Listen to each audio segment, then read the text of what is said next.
ஆவியானவரையும் நாங்கள் வரவேற்கிறோம் அப்பா. புதிய நாளுக்கு ஆயுமாக்கு நாங்கள் நன்றி செலுத்துகிறோம். சங்கீதம் 40:1. கர்த்தருக்காக பொறுமையுடன் காத்திருந்தேன், அவர் என்னிடமாய் சாய்ந்து என் கூப்பிடுதலை கேட்டார். கர்த்தர் கொடுத்த நல்ல வார்த்தைகளுக்காக கர்த்தருக்கு நன்றி செலுத்துவோமாக. கிறிஸ்துக்குள் பிரியமானவர்களே, தாவீதின் சங்கீதம் எப்பவுமே கர்த்தரையே சார்ந்திருக்கிற சங்கீதமாக தான் இருக்கும். இந்த இடத்துலையும் அவர் சொல்கிறாரு, கர்த்தருக்காக நான் பொறுமையுடன் காத்திருந்தேன், அவர் என்னிடமாய் சாய்ந்து என் கூப்பிடுதலை கேட்டார். ஆண்டவராகிய தேவனிடத்தில் தாவீது ஜெபிக்கிற ஒரு பழக்கத்தை உடையவராக இருந்தார், துதிக்கிற மனிதராக காணப்படுகிறார். அதே போல் அவர் இந்த சங்கீதத்திலையும் ஆண்டவருக்காக நான் பொறுமையாக காத்திருக்கிறேன், நான் விண்ணப்பம் பண்ணிட்டேன், நான் வேண்டுதல் பண்ணிட்டேன், நான் ஜெபிக்கிறத செஞ்சுட்டேன், நான் துதிக்கிறத துதிச்சிட்டேன், ஆனால் தேவ சமூகத்தில் நான் பொறுமையாய் காத்திருப்பேன், அவர் என்னிடமாய் சாய்ந்து என் கூப்பிடுதலை நிச்சயமாய் அவர் கேட்பார் என்று சொல்லி ஆண்டவர் சமூகத்தில் தாவீது ஜெபிக்கிறார். அதே சங்கீதம் 40:17 சொல்கிறார், நான் சிறுமியும் எளிமையும் ஆனவன். தன்னை தாழ்த்துகிறார் ஆண்டோட சமூகத்தில். அவர் ஒரு ராஜா, ஆனால் என்ன சொல்கிறார்? ஆண்டவரே, நான் சிறுமியும் எளிமையும் ஆனவர், கர்த்தரோ என் மேல் நினைவாய் இருக்கிறார்.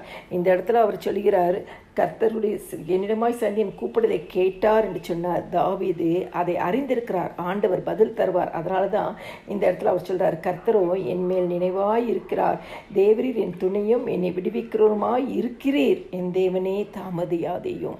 ஆண்டவர்கிட்ட ஜெபித்துட்டு அவர் சொல்கிறார், விசுவாச அறிக்கை அந்த இடத்துல சொல்கிறார், ஆண்டவரே, நான் ரொம்ப சிறுமையும் எளிமையுமானவன், என் மேலே நீங்கள் நினைவாய் இருக்கிறீங்கப்பா, எனக்கு துணையும் என்னை விடுவிக்கிற தேவன் விடுவிக்கிறவருமாய் இருக்கிறீங்கப்பா, ஆனால் என் காரியத்தை தாமதம் பண்ணாதீங்க. ஏன்னா அவர் ஜெபிக்கிறார், பொறுமையோடு காத்திருக்கிறார் ஆண்டோடைய சமூகத்தில். ஆண்டவரே, இந்த ஜெபங்களுக்கு நீங்கள் பதில் தருவீங்கப்பா, இந்த விண்ணப்பங்களுக்கு பதில் தருவீங்கப்பா என்று சொல்லி பொறுமையோடு காத்திருக்கிற அந்த ராஜாவாகிய தாவீது, ஆண்டவர் என்னிடமாய் சாய்ந்து என் கூப்பிடலை கேட்டார் என்று சொல்லி விசுவாசித்த தாவீது, நான் சிறுமி எளிமையுமானவன், ஆனாலும் கர்த்தர் என் மேல் நினைவாய் இருக்கிறார் என்று சொன்ன தாவீது, தேவரின் என் துணியும் என்னை விடுவிக்கிறோமாய் இருக்கிறேன் என்று சொன்ன தாவீது ஒரு விசுவாச அறிக்கையின் ஜெபத்தை செய்துவிட்டு, ஆண்டவரே, என் தேவனே தாமதியாதையும் என்று சொல்கிறார். கிறிஸ்துக்குள் பிரியமானவர்களே, இன்னைக்கு நீங்களும் ஆண்டோடைய சமூகத்தில் சொல்லுங்கள், கர்த்தருக்காக பொறுமையாக காத்திருக்கிறீங்களா? ஆண்டோடைய சமூகத்தில் உங்கள் ஜெபங்களுக்காய் காத்திருக்கிறீங்களா? விண்ணப்பத்திற்காய் காத்திருக்கிறீங்களா?